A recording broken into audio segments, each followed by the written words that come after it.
It's pretty straight up. One of the first things you want to do is make sure that clay is sealed to the whale head, especially when you're going to be applying some definite pressure to get that 4 pounds of clay to do what you want it to do.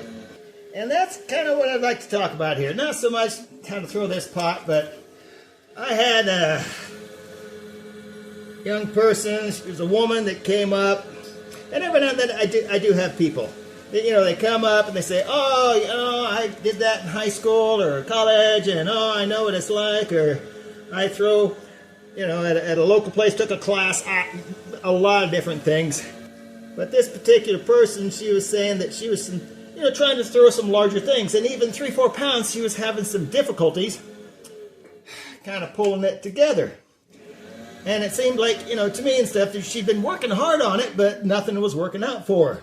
And I looked at her, and to be honest, you need to get in the gym.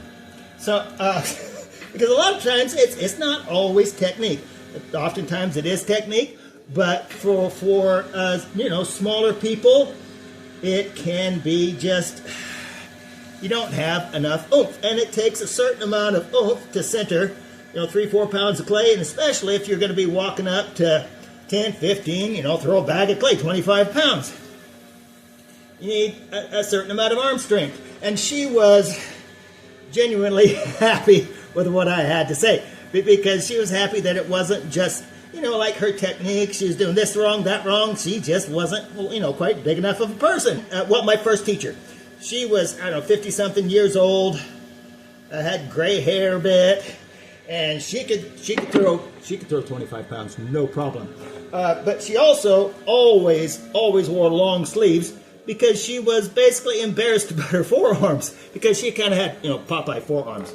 And, she could throw. And I know a young woman today, another Potter friend of mine, and she throws 10, 15 pounds, all the time. Very artistic, beautiful work. However, she can also do various yoga poses, supporting herself on one hand. I mean, everything else in the air, one hand.